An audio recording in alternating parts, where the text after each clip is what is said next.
Bonjour, je m'appelle Andrea et aujourd'hui je vais vous expliquer un sujet très important. Alors, qu'est-ce que c'est? C'est les fautes et les erreurs. Tout d'abord, je vais dire l'ordre de mon monologue.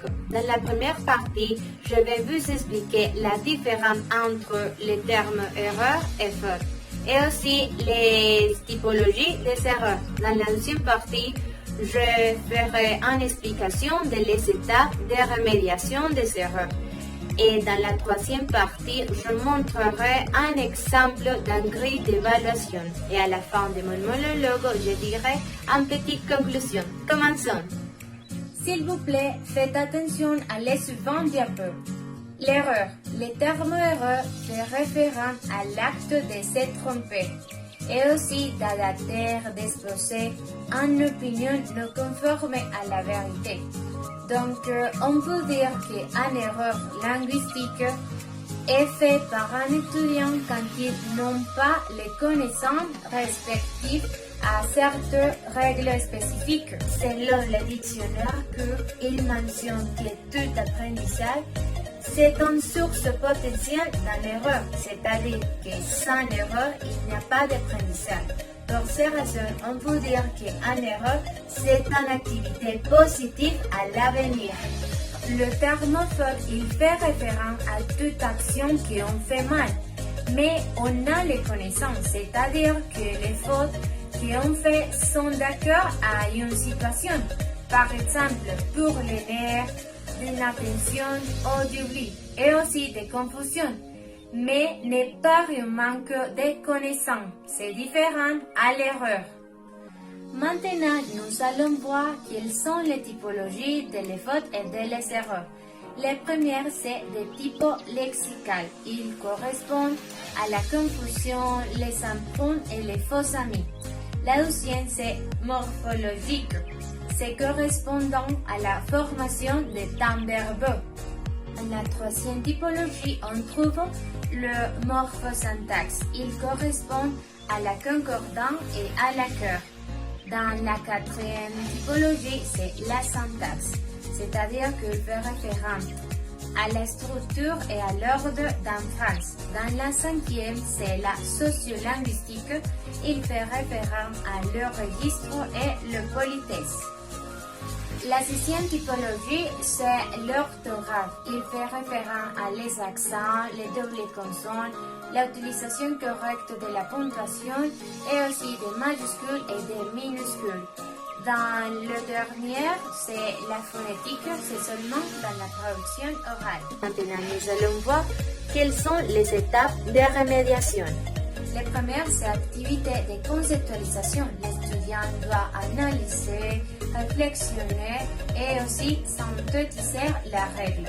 Dans la deuxième activité, c'est de systématisation. L'étudiant est appelé à faire des exercices et d'écriture pour mémoriser la règle ou tout ce qu'il a appris.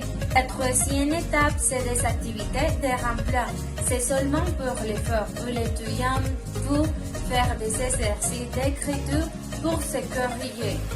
Pour corriger une erreur, nous devons faire un grille d'évaluation avec les suivants aspects qui sont la première, la ligne, la deuxième, identification d'erreur, troisième, correction d'erreur, quatrième, choisis si c'est un fort ou une erreur, et aussi les types d'erreurs, les sources d'erreurs et finalement les remédiations.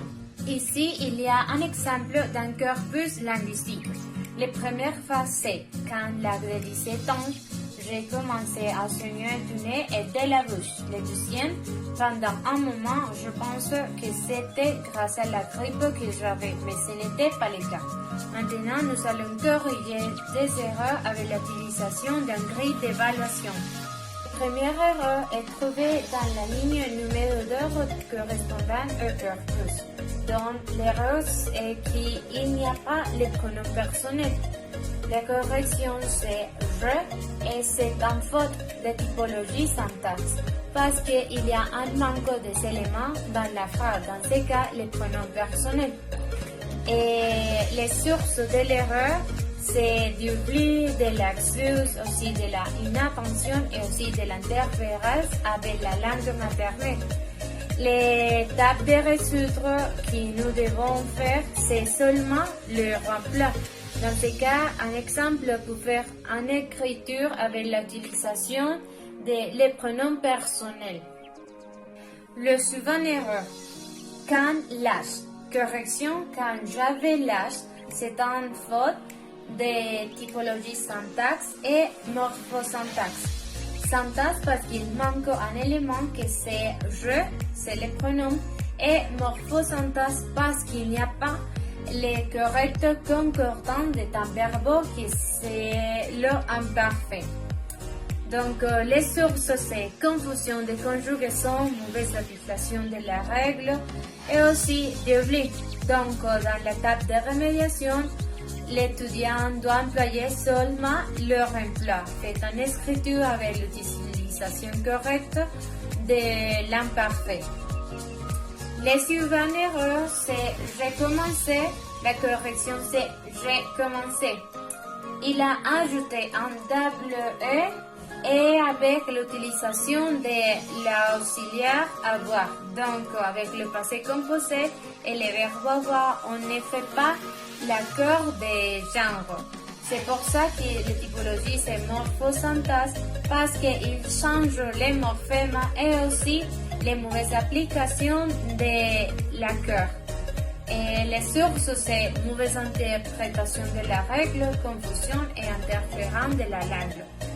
Donc, dans cette étape, on doit faire les remplois et l'étudiant peut raconter une histoire personnelle ou écrire une histoire où il utilise les temps passé composé. La dernière erreur, c'est grâce à correction à cause de, parce qu'il fait référence à une action négative. Donc, c'est une erreur parce que l'étudiant, il n'y a pas la connaissance. C'est typologie pragmatique parce qu'il change le sens et la cohérence de la phrase. Et sémantique parce que la dénomination des synonymes est antonyme. Et les sources, c'est pour les méconnaissants et mauvaise interprétation. Dans ce cas, nous devons employer les trois étapes. La première, c'est la conceptualisation.